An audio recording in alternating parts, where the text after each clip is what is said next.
Bueno, ya volvimos y ahora en un ratito vamos a estar hablando con el poeta, filósofo y docente Lucas Soares.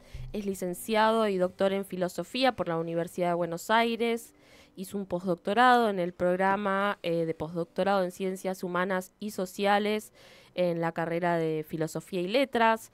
Es investigador, es profesor adjunto de Historia de la Filosofía Antigua y ha publicado diversos libros de poemas. Ahora les voy a decir todos ellos. Recientemente, el fin de semana, publicó Rapsoda por Mansalva. También acá tenemos El poeta y el buey por Caleta Olivia. La Medium por Mansalva también. Un drama eléctrico por Caleta Olivia. La sorda y el pudor por Mansalva.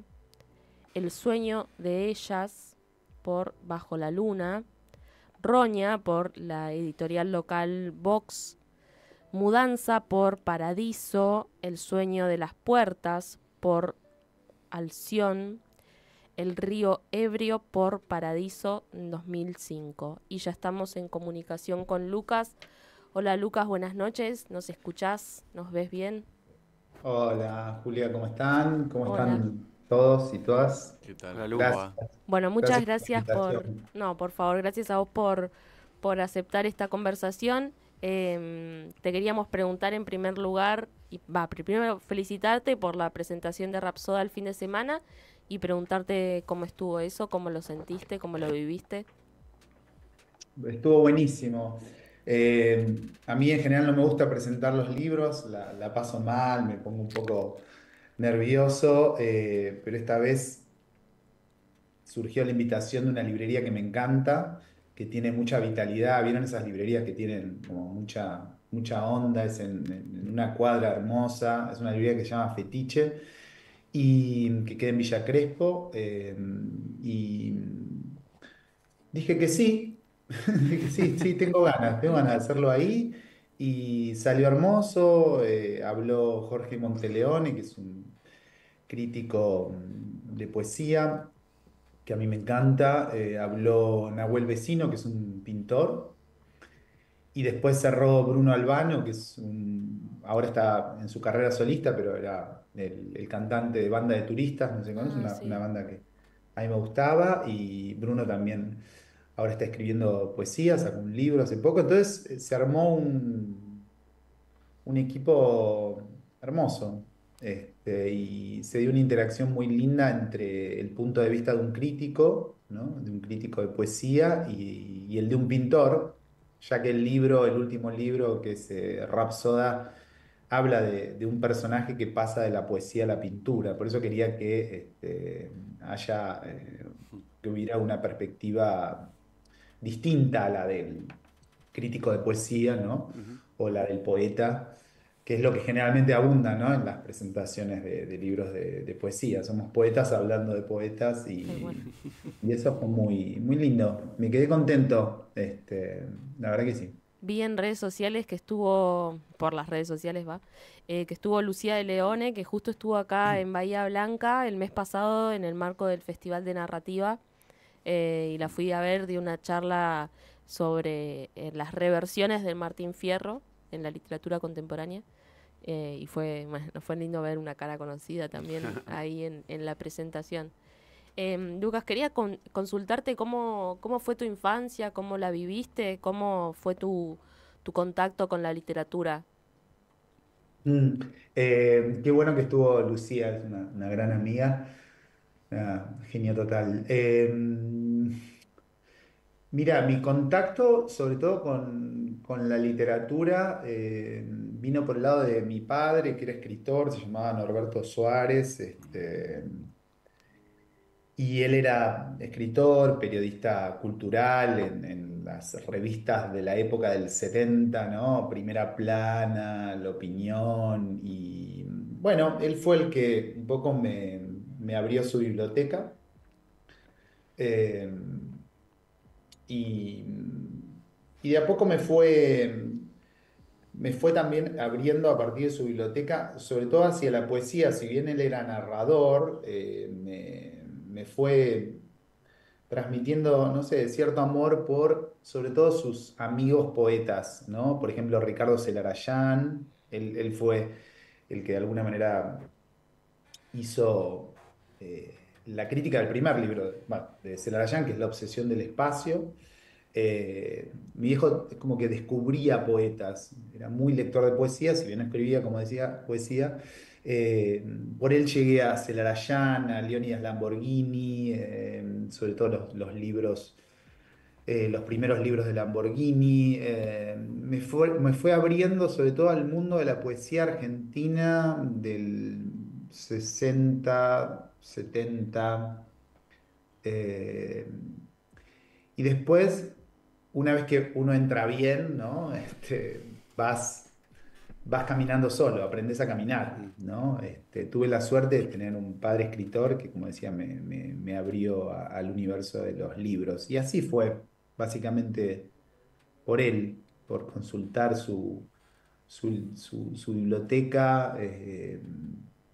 Y después, por supuesto, también me fui a la narrativa, pero todo empezó por la poesía. Yo empecé a escribir muy, muy chico, empecé a escribir a los 15 14 y escribía tipo libros, ¿no? Como conceptuales, son una porquería, ¿no? O sea, los guardé solamente como una especie de caja de recuerdos, pero me tomaba muy en serio el oficio y escribí varios libritos, digamos, a esa edad, 15 6 7 18. Mi primer libro lo terminé publicando a los 30 y pico, o sea, fíjense todo lo que pasó hasta que sentí que ya había algo más personal, había un universo más personal. Antes esos primeros libros eran como escribir, como escribían otros, ¿no? Como Claro. impostando la voz de otros, de los poetas que me interesaban, ¿no? Y eso fue un poco lo que me fue llevando. Pero es increíble, es una de las pocas cosas que mantengo, ¿no? Lo que es la constancia en la escritura poética, más allá de la publicación, ¿no? Es algo que se van armando cosas y después, si da, se publican. ¿Qué tal, Lucas? ¿Cómo estás? Mi nombre es ¿Cómo estás? Lucio. Antes que nada, te mando saludos de Marcela Sainz, que me Ay, dijo que te Marcela, trajo sí, yo muchas fui. veces a la Universidad del Sur. Me dice, es un divino, Lucas, mandale saludos. Bueno, dale, le voy a dar. Sí, sí, genio total, la requiero. Mándale un saludo, un abrazo a Marcela. Dale. Sí, fui un par de veces a dar charlas, sobre todo de filosofía a Bahía Blanca, a la universidad. Bueno, me encanta ir cada tanto. Bueno, justo ahí, recién hablabas de que tu papá de alguna manera te inculcó la poesía o a través de él llegas a la poesía. Y había leído que en este caso, a través de un novio de tu mamá, había llegado a la filosofía. Y, y te leí una cosa que decía, la filosofía empieza como poesía. Mm. ¿Me podés explicar eso? Yo que soy un ignorante de la historia de la filosofía y por qué la filosofía, ¿cuál Eh, es esa relación entre filosofía y poesía? Más allá de que en tu libro está totalmente nítido, pero bueno, en lo histórico. Está buenísima la pregunta. Eh, bueno, por un lado, sí, por la pareja. Por la pareja de mi madre, la última, y está con él hace 20 años, estoy diciendo hace mucho. Cuando yo tenía este, 16, 17 años, quería estudiar cine en Cuba, tenía un delirio que me quería ir a la escuela de cine de Cuba. Después, bueno, no sé, mi vieja que no me dejó, no sé, me decía que no viajes. Y ahí justo conoce a Eduardo, que es un psicoanalista y que había hecho la carrera de filosofía. Y le dije, ¿qué se lee ahí en esa carrera? Y me dice, por ejemplo, esto. Y me da un texto de Pascal de 3 páginas que se llamaba La apuesta, donde un personaje le apuesta a otro, juegan una apuesta a que Dios existe, ¿no? Y me rompió la cabeza ese texto, un texto re cortito. Si alguna vez se lo cruzan, léanlo, pues es maravilloso. es narrativo, parece, es como una ficción filosófica y pensé qué bueno una carrera en donde esté 5 años leyendo este tipo de textos, ¿no?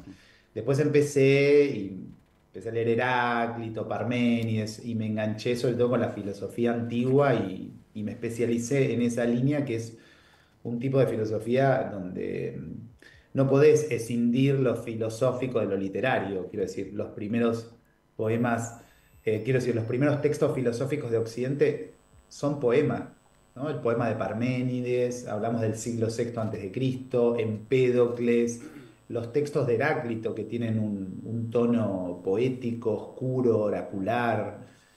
Entonces, yo que venía de la poesía, cuando entré a la carrera y vi lo que me ofrecían los filósofos griegos, esa mixtura entre literatura y filosofía, literatura sobre todo poesía, ¿no? Y filosofía, dije, acá me quedo, y ahí me quedé, ¿no? Más allá de que después obviamente todo eso lo reencontrás en figuras como Nietzsche, como Heidegger, como Deleuze, etcétera. Digo, esa mixtura entre literatura y filosofía, obviamente se da en pensadores de la modernidad y de la contemporaneidad, pero yo me quedé ahí porque encontré esa posibilidad de síntesis entre mis dos pasiones, ¿no? Que son la poesía y la filosofía. Pero en relación a la pregunta que me hacías, yo insisto mucho en eso porque a veces creemos que la filosofía empezó como un discurso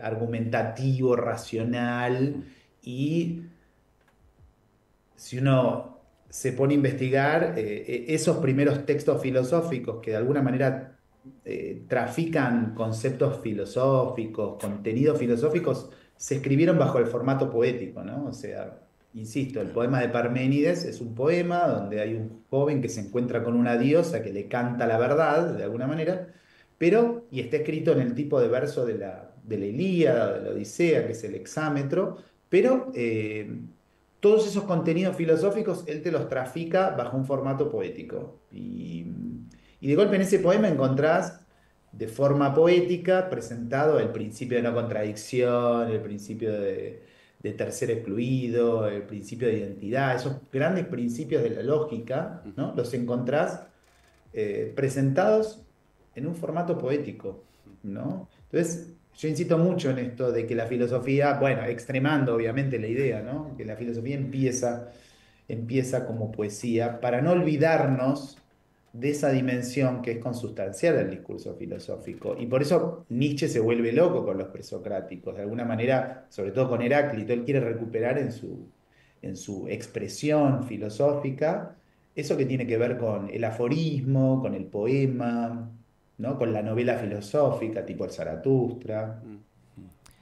Lucas, ¿cómo estás? Te habla Gonzalo. Me Claro. quedé pensando en esto, quizás es muy ignorante de mi parte, pero escuchándote pensaba que quizás la etiología de un poema también puede ser similar a la de el pensamiento filosófico. Recuerdo de la secundaria, es un conocimiento muy básico, pero esto de empezar a pensar a través de la duda, del asombro, y quería preguntarte si te pasa lo mismo a la hora de escribir un poema, si partís de la misma base que cuando pensás, digamos, la filosofía. Total.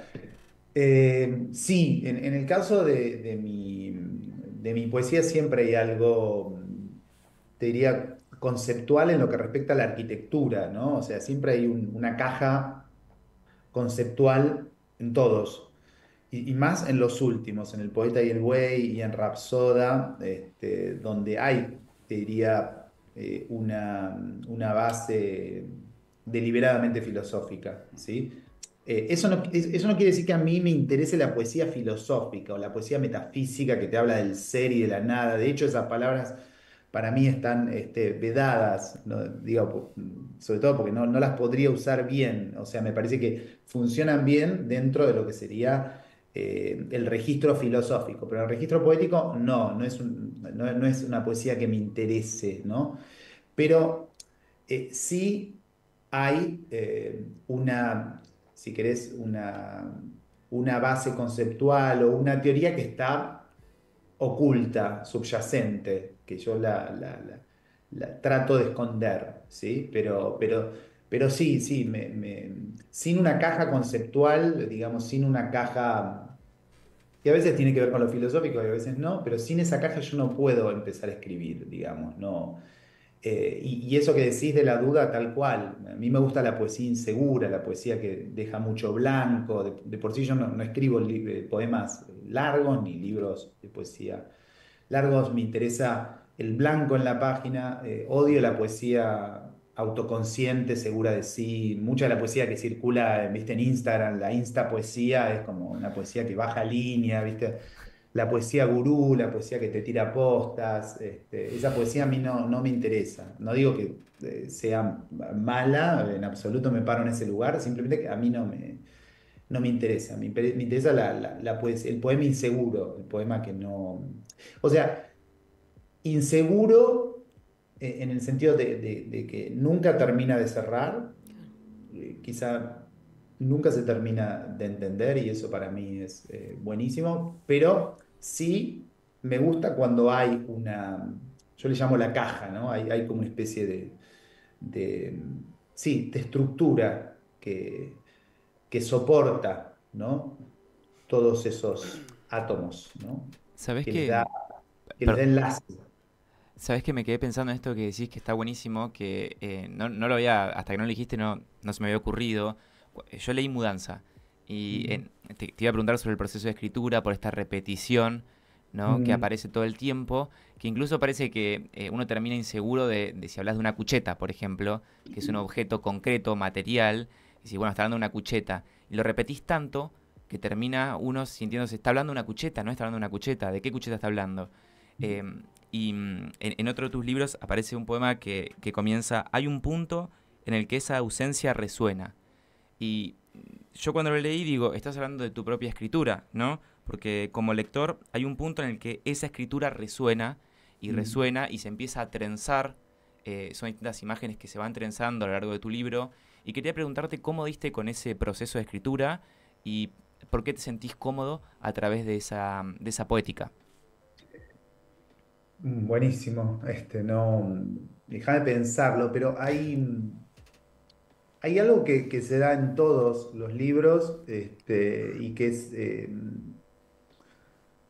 algo que a mí me gusta pensar como la novela filosófica, como la novela poética, ¿no? O sea, como hay algo de novelado, en donde los poemas es como que se toman la mano y se dejan de dar la mano. Hay como cierta autonomía, pero como que sueltos no funcionan. Por eso a mí, cuando voy a lecturas, me cuesta mucho leer poemas sueltos, porque es como que son parte de una estructura, ¿no? De un órgano que, que siento que funcionan ahí, en la organicidad.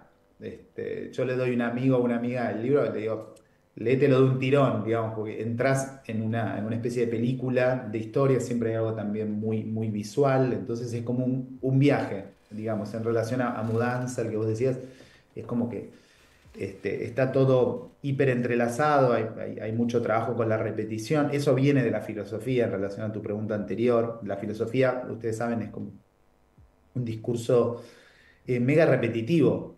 Quiere decir, y la repetición implica una estrategia que es la de fijar los conceptos. En la repetición vos vas fijando, vos lees a Heidegger y decís, pero ya entendí. Bueno, pero en esa repetición la idea es que las cosas vayan quedando de una manera cada vez más profunda, ¿no? Y creo que es un tic o un toc que me quedó de la filosofía, ¿no? Hay algo con la repetición que me fascina. O sea, en la repetición la diferencia, ¿no? O sea, ese juego de no una repetición de lo mismo, sino que en ese tránsito de repetir van apareciendo cosas diferentes, o sea, como abordar la cosa de distintos ángulos.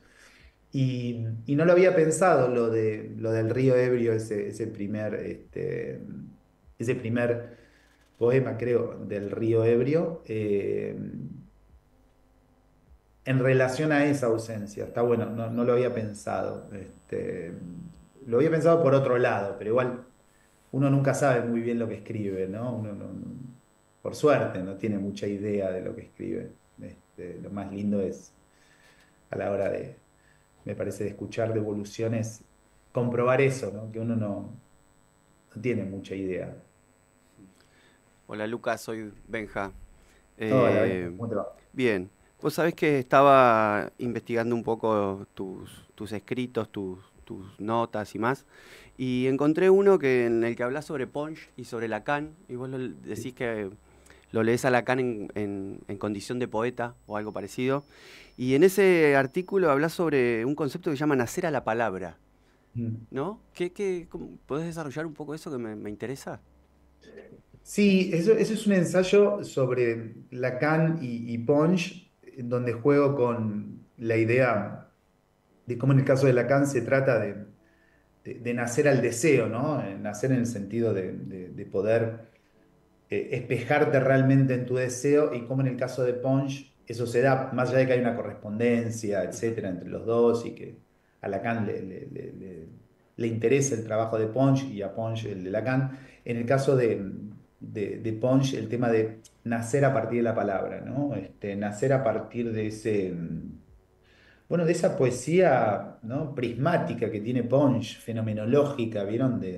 Casi como de naturaleza muerta, ¿no? Como si fuera un pintor que te presenta una especie de cuadro de naturaleza muerta. Él es la descripción de la manzana, la descripción del jarrón, ¿no? La descripción, pero una descripción, digo, fenomenológica en el sentido de tratar de describir lo más objetivamente Ujú. ese jarrón, pero que termina abriendo toda una subjetividad enorme, ¿no? Cosas que no habríamos visto,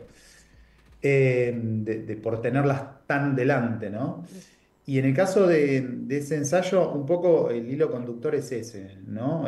Jugar con los paralelos entre el nacimiento a partir del encuentro con el propio deseo en Lacan y el nacimiento a partir de la palabra en el caso de Ponge. Eso es lo que me acuerdo de ese ensayo. Yo te No sé quería... si te Sí, sí. respondo, Sí, te sí, sí. respondo algo. Perfecto. Me anoté una pregunta muy directa, pero no sé si tiene algo que ver o no, porque la charla no iba para ahí, pero igual la quiero hacer porque después se me va y no puedo. Que no sé si está bien que te la pregunto a vos, pero te quería preguntar si es posible una revolución. Ujú. Em,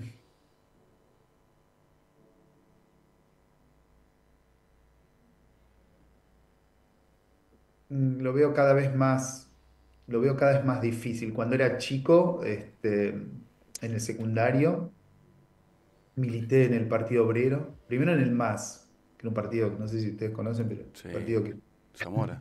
tenía, sí, ¿Cómo que no? tenía Zamora, después milité en el PO, tuve mi etapa así de, de creer fervientemente en la posibilidad de una revolución y milité para eso. Y la verdad, lo veo cada vez más, lamentablemente lo veo cada vez más difícil y más en este contexto, ¿no? Después de haber ganado el gobierno actual que tenemos, ¿no? Lo veo muy difícil, lo veo muy difícil. Y ahí En todo caso, la revolución la veo más en el plano de los afectos, en el plano claro.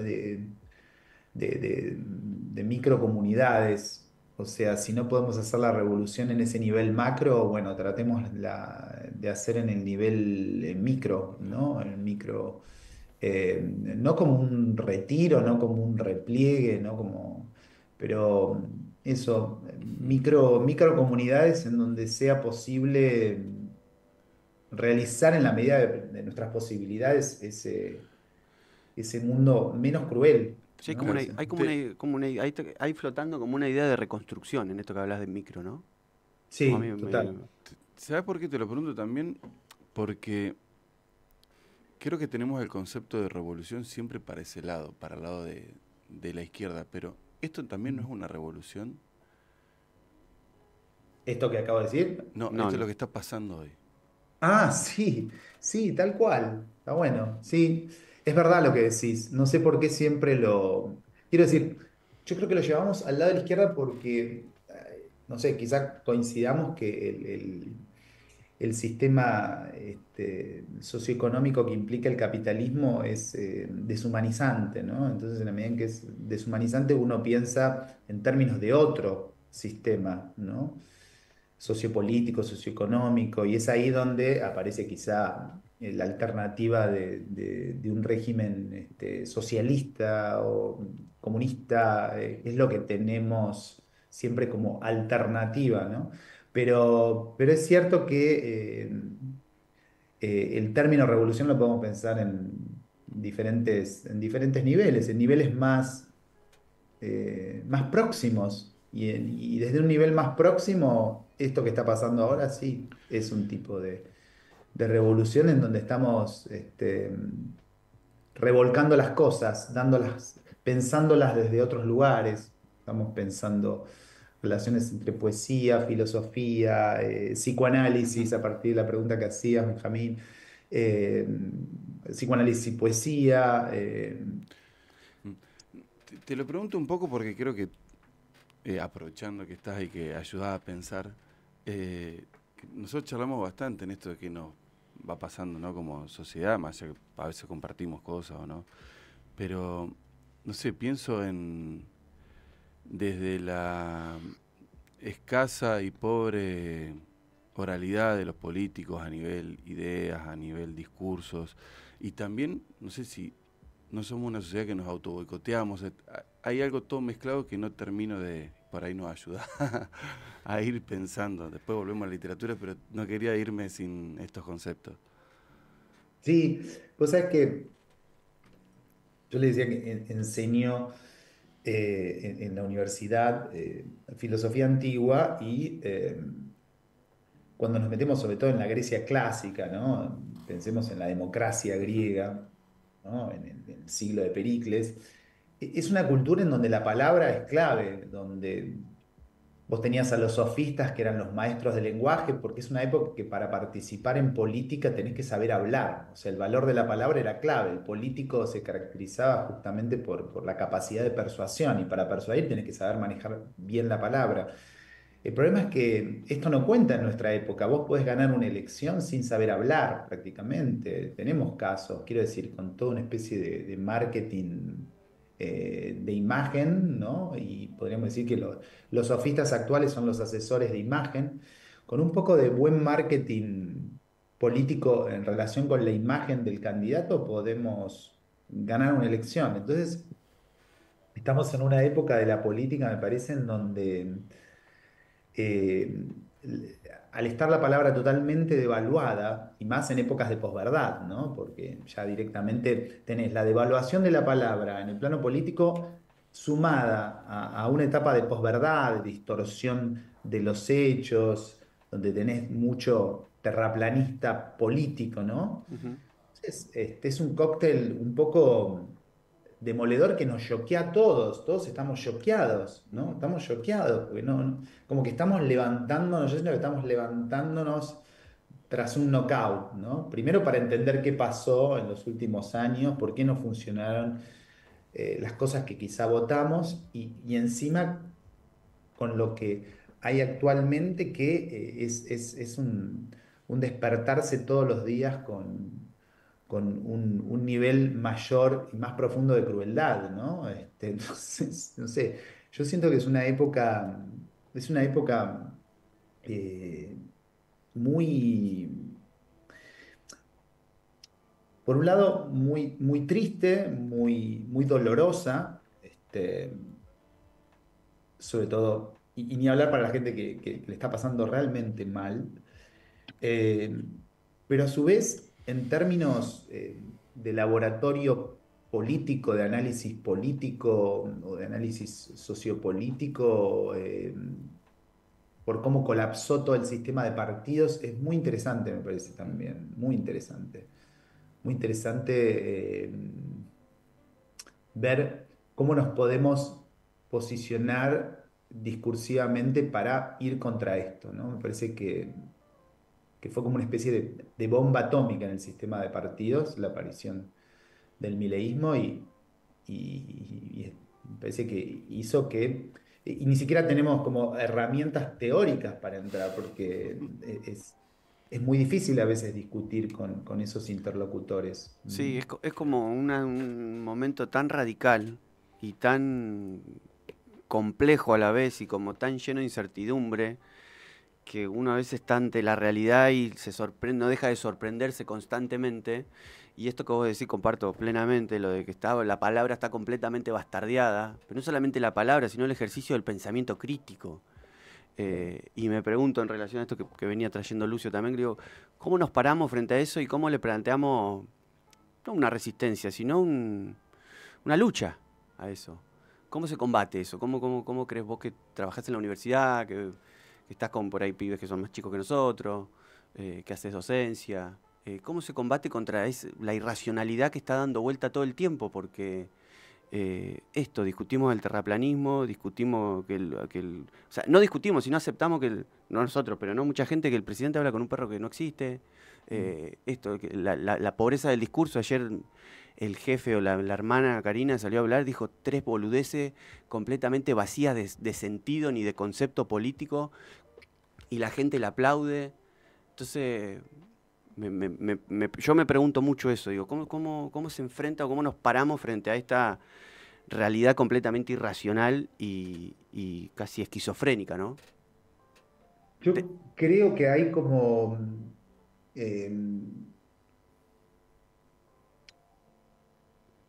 hay que trabajar mucho en los espacios eh, educativos, me parece que cada uno ocupa. Ustedes desde la radio, ya sea desde la universidad. eh, Me parece que hay que seguir transmitiendo, eh, hay que seguir, no sé, como fortaleciendo ese dispositivo educativo, más allá de que ahora ellos estén en su prime time, ¿no? Estén en Mm. su momento de mayor rating. Por supuesto, eso va a ir mermando a medida que empeore la situación socioeconómica. Ya lo estamos viendo. Eh, Creo que todos pensamos que esa luna de miel iban a ser solamente un par de meses, pero bueno, se está extendiendo un poco, aunque no sabemos, porque todo es una cuestión de imagen, ¿no? La imagen del presidente, esa cosa un poco lábil, ¿no? Que no sabemos bien cómo se traduce. Me parece que el año que viene se va a poder ver a partir de las elecciones de medio término cuál es la verdadera realidad en términos electorales, pero me parece que eh, hay que seguir hablando a la tropa propia. Quiero decir, yo pienso en la universidad. Ujú. Yo doy en la Facultad de Filosofía y Letras de Juan. Es como hablarle a la tropa propia hoy, porque hay gente que está estudiando filosofía, o hay gente que está estudiando letras, o hay gente que está estudiando historia, como en la Universidad Nacional del Sur. O sea, es lo mismo. Es un poco, este, gana siempre el centro de estudiantes, y en general la facultad está gobernada por la izquierda. O sea, es como hablar a la tropa propia. No hay nadie ahí que sostenga esto. Es muy raro. Entonces uno dice, bueno, ¿para quién estoy hablando? Digamos, si yo hablo mal del gobierno, todos van a estar de acuerdo. O sea, ¿a quién Claro. estoy educando, no? Es difícil, eh, pero me parece que eso es como capilar, como dice Foucault, ¿no? El poder es capilar. Es como que yo siento que eso va generando una ola, Sí. ¿no? Una ola en donde el discurso va calando. De golpe lo que pasó en la marcha federal educativa fue increíble. Ahí es como que estaba el país. Yo sentí que estábamos todos y todas, estábamos todos. Fue increíble, ¿no? No sé cómo fue en Bahía, calculo que sí, ¿no? Pero Sí, fue grande. ahí es que yo ahí no sentí que estaba con la tropa propia, ¿no? Donde digamos, es como si dijéramos acá hablamos entre nosotros y estamos de alguna manera de acuerdo respecto de lo que está pasando. Pero el tema es encontrar la manera, quizá desde la militancia, de hablar a ese que o a esa que votó este proyecto y que quizás sigue sosteniendo este proyecto por el fracaso, el estrépito fracaso del proyecto anterior, ¿Y, ¿no? Como que... y crees que esa discusión, te he escuchado hablar mucho sobre las pasiones y que cultivas las pasiones y que todas las cosas que haces lo haces con mucha pasión. ¿Crees que esa discusión también hay que darla apasionadamente? Quiero decir esto en defensa de la democracia, en defensa del discurso, en defensa de la palabra, en defensa del pensamiento crítico. Sí, totalmente, sí, sí, con toda, toda- con toda la pasión, sí, tal cual, porque eso es lo que contagia. Claro, No sé si les pasó a ustedes, o sí, sea, si cierran los ojos y piensan en algún docente, alguna docente de la facultad, siempre se van a acordar del que ponía todo, del que dejaba todo en la cancha, ¿no? Del que, eh, no sé, se van a acordar de un chiste, de cierta pasión que ponía al recomendar algo, de cómo se ponía colorado. O sea, yo me acuerdo de, de un par de profesoras y profesoras a partir de gestos que no necesariamente son gestos intelectuales, ¿no? Sino, no sé, me acuerdo de una profesora que estaba dando una clase y en un momento no sé si estaba dando Hobbes, algún filósofo político así de la modernidad, y dice, ¿alguien quiere un Holt? ¿Entendés? Nos ofrecía y después seguía. Esos gestos, esos detalles de ver a un docente o a una docente totalmente enfrascado en su discurso, tratando de encontrar la manera de transmitirlo de la mejor manera posible, generando un efecto de contagio. Esas son las cosas que te quedan. Esas son las cosas que te quedan de la primaria, de la secundaria, de la universidad. Esas son las cosas que te quedan de los maestros, de las maestras. Por eso te acordás de un, dos, tres, no te acordás de todos, ¿no? ¿Te acordás?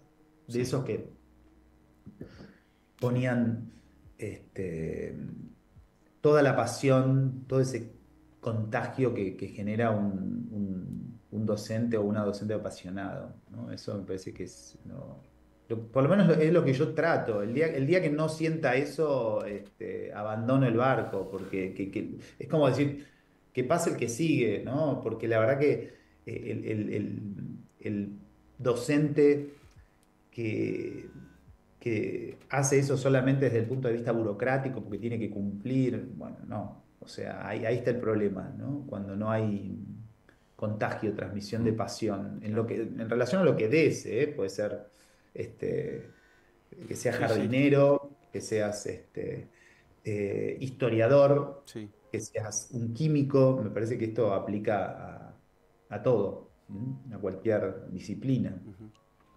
Pensaba que qué mejor que combatir los discursos de clausura actuales que promoviendo precisamente el diálogo, el intercambio. No sé, antes de empezar el programa y entrevistarte a vos, hablábamos en particular, por ejemplo, sobre tu poemario Mudanza y decíamos, bueno, ¿de qué habla? De una mudanza amorosa, de una mudanza familiar y habla de todas también.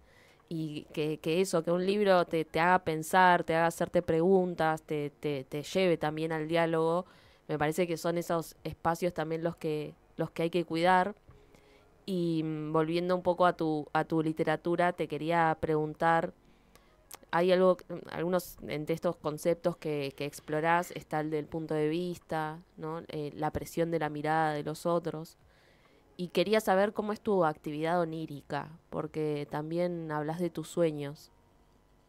Sí, el tema de lo onírico aparece mucho. El primero empezó por un libro que se llama El sueño de las puertas, que está disparado por, por un pasaje de Homero en donde habla de la puerta de cuerno y la puerta de marfil, una puerta por donde entran los sueños falsos y otra por donde entran los sueños, digamos, verdaderos.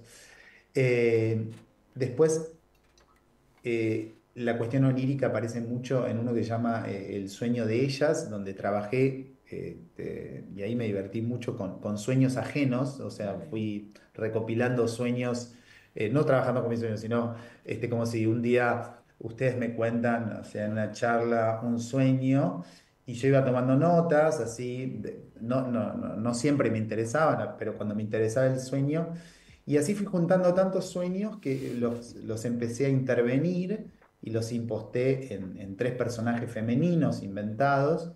y construí como 3 universos oníricos femeninos. Me gustaba la idea de impostarme en una voz femenina y por eso se llama El sueño de ellas, esos 3 personajes. Y, y en relación a tu pregunta, no es que siempre la fuente onírica parte de mí, ¿no? A veces es un... Porque también siento que hay algo,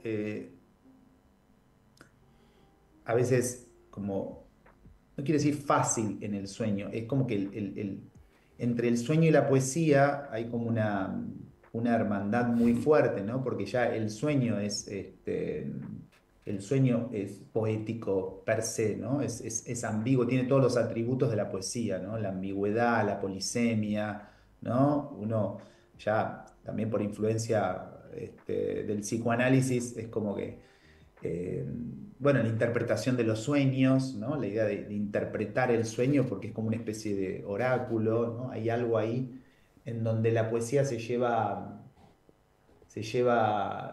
muy bien con el sueño. Entonces, es como todo más fácil y a mí eso no me gusta, me parece que eh, tiene que haber otro trabajo sobre el sueño, como un trabajo de escritura sobre el sueño que implica encontrarle eso, una caja, una estructura, quizá narrativa, ¿no? Porque esta cuestión tan abierta del sueño, ¿no?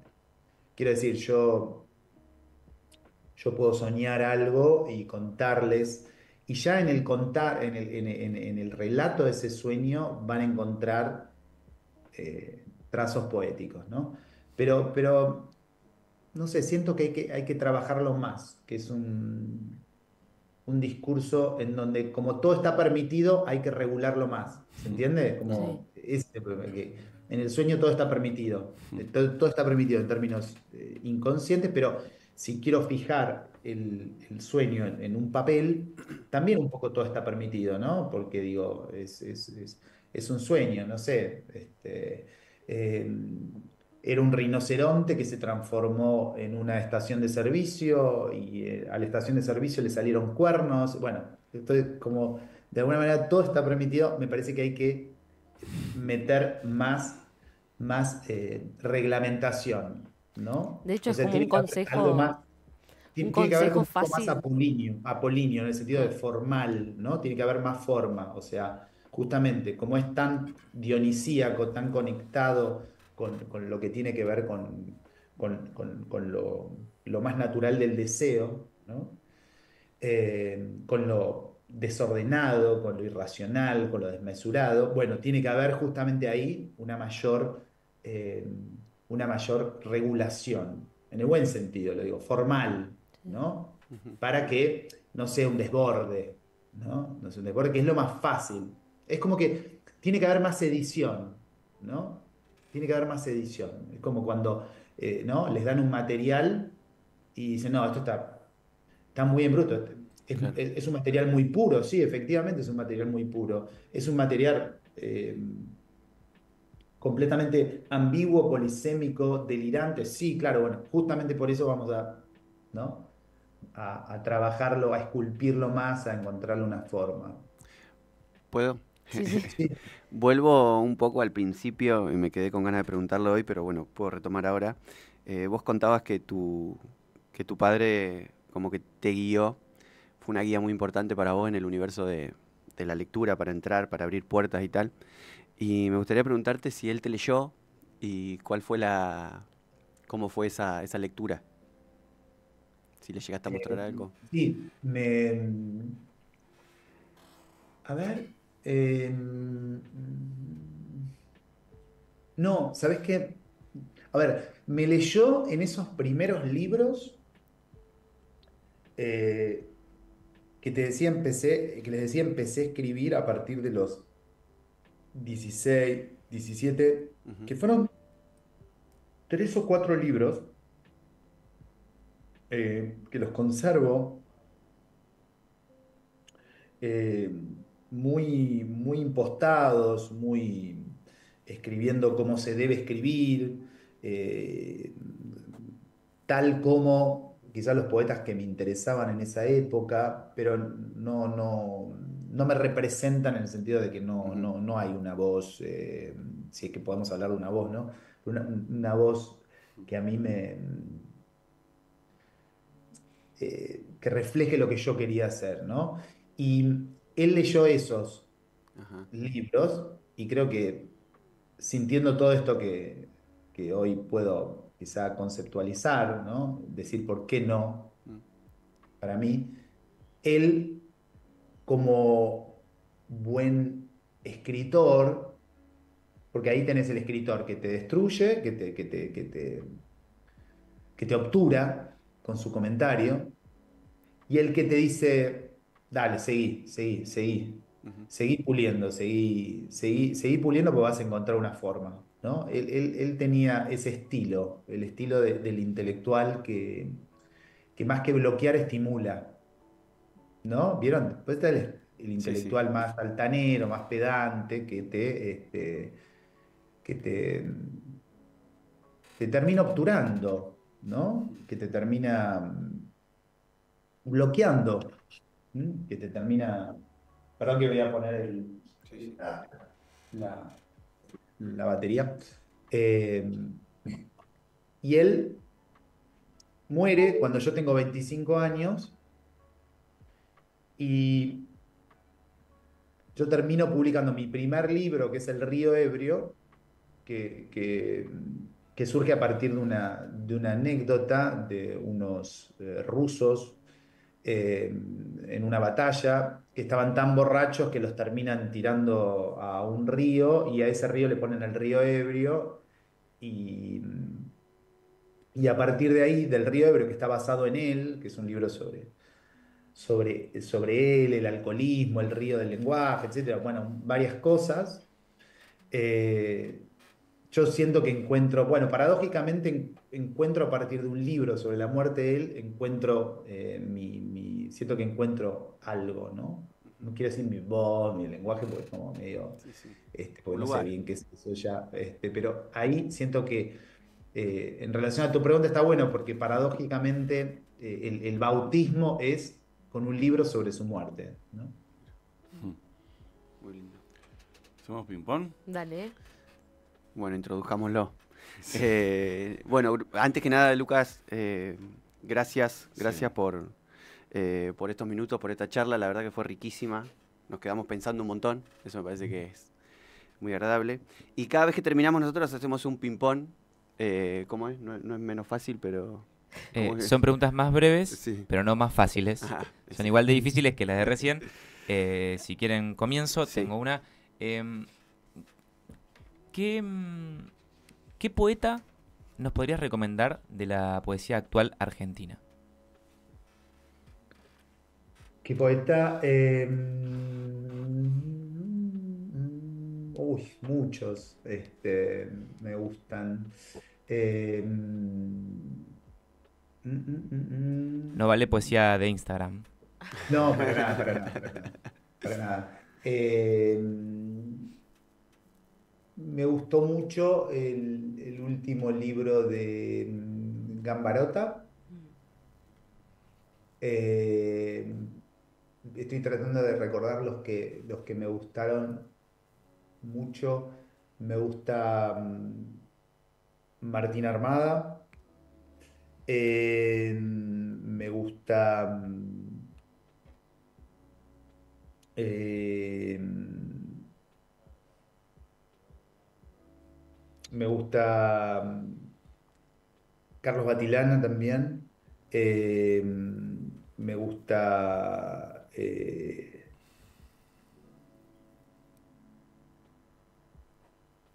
Es difícil pensar porque es como que estoy todo el tiempo leyendo poesía actual, por eso es como que se me genera una especie de obturación mental, pero eh, me gustó mucho el de Lucía de Leone, eh, me gusta eh, uno que se llama Flores de Patricio Foglia, Flores ahora no me acuerdo, bueno, uno de los últimos, me gusta, bueno, Está ahí, ahí anotamos Sí, bastante. tiene un montón. ¿Una palabra que te guste, Lucas? una palabra que me guste, pudor, Ujú. candor, ¿Qué extrañas? ¿qué extraño? Ujú. ¿Qué extraño? Sí, sí. A mi papá, ya que estamos. ¿Una comida? Una comida,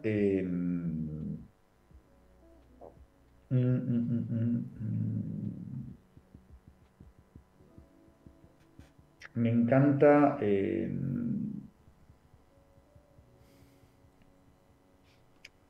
el curry. Ah, Cualquier, con todo, sí, con con cualquier todo. cosa. Sí, me ¿Algún encanta el aroma? arroz. Oh, variedades del arroz, Ah, así con curry, Ah, me encanta. bien. sí. ¿Algún aroma que te guste? ¿Algún aroma que me guste? eh,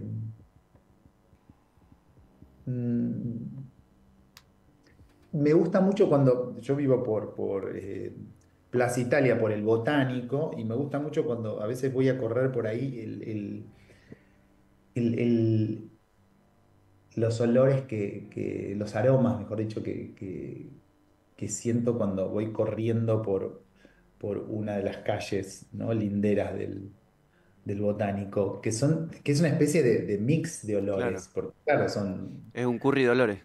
O sea que son curridolores, tal cual, perfecto, que son curridolores. ¿Qué te da miedo, Lucas? ¿Qué me da miedo?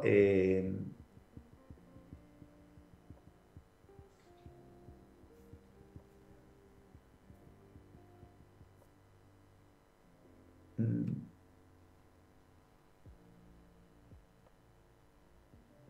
Muchas cosas. Muchas cosas me dan miedo. Soy bastante miedoso. Eh, Me da miedo el futuro, por ejemplo. Es algo que siempre pienso un poco eh, nihilísticamente el futuro. Entonces es como, trato de eso, como de pensarme en un futuro como asegurado, pero a su vez me da miedo porque sé que eso es imposible, entonces hay algo de, de eso, de sentir que eh, el futuro es un tanto negro y por eso es como que estoy todo el tiempo como miedoso en relación a él, ¿no? Ujú. Pero bueno, diría que sí. ¿Y una película? Una película, me gusta mucho La Noche de Antonioni, es una película que me encanta ver. También hay otra que me gusta mucho que es About a Boy, sobre un chico, que es una de Hugh Grant, que me encanta. Ah, sí, es buenísima esa, la vi millones de veces. En un momento la redaban en el cable. Sí, me La que encanta esa cantan, película. la que tocan, terminan tocando la guitarra y cantando. Claro, claro, que es un tipo que vive de los derechos de autor Sí, del padre que escribió una canción de Navidad, entonces tiene como la vida resuelta, pero a su vez está como deprimido justamente por eso y todo el mundo lo reconoce por la canción del padre, ¿no? sí. Y conoce un pibe que tiene una madre con muchos problemas y como que se arma algo ahí hermoso. Sí, es muy linda. ¿Estamos? Tenemos una más. No, ¿Sos hincha de Boca, Lucas? Sí, Vamos. Se notaba. para Era- un poco. Sí, viste, había una presencia Acá ahí somos de tres gigante. bosteros y un racinguista. excelente. Che, no, te iba a preguntar si recordás algún libro con el cual lloraste o el cual no podías dejar de leerlo. Eh, Uno con el que lloré que hace mucho que no lloraba, es Stoner, Uy, qué lindo Tremendo. libro. ¿no? Es como Sí, Sí. que, tremendo. no sé si les pasó, pero al final en general no me pasa de llorar con los libros, y menos con los de poesía, pero Ese me hizo llorar, sí. Ese me pareció. Porque también hay algo con la historia de ese profesor en la academia, para los que trabajamos en la universidad, hay muchos puntos, más allá de que está ambientado en otra época, ¿no? Sí, Por supuesto, pero hay algo medio universal, ¿no? Que trasciende todas las épocas en lo que respecta a la vida, a las miserias de la vida académica, ¿no? Las miserias y también las virtudes, ¿no? Que sí. tiene cosas lindas como todo trabajo, ¿no? Sí, las pasiones, porque era un tipo muy apasionado también, ¿no? Tal cual, tal cual. Pero también como hay algo de la burocracia, del día a día y de lo que tiene que ver con la, bueno, meritocracia, la competitividad, que va secando muchas veces a las personas que forman parte de ese mundo, ¿no? Y ese libro me hizo llorar, sí. Bueno, Lucas, la verdad, muchas gracias. Fue una linda charla. Espero que la hayas pasado bien vos también. Pasé bárbaro, la pasé Bueno, bárbaro, me encantaron las preguntas. Gracias. y que hayan pispeado por ahí lo que hago, para mí es un placer, un honor, y ojalá cuando vaya para Bahía alguna vez, los pueda conocer personalmente y Hacemos asado. hacemos visitar. asado, sí, hacemos algo con curry. En realidad es Claro. arroz. Asado con curry no. Bueno, gracias, Lucas, Lucas, que estés mu- Gracias. muchísimas gracias. Gracias de verdad. Fue un placer para Sí. nosotros. Seguiremos leyendo. Adiós, Dale, chau, que chau. tengas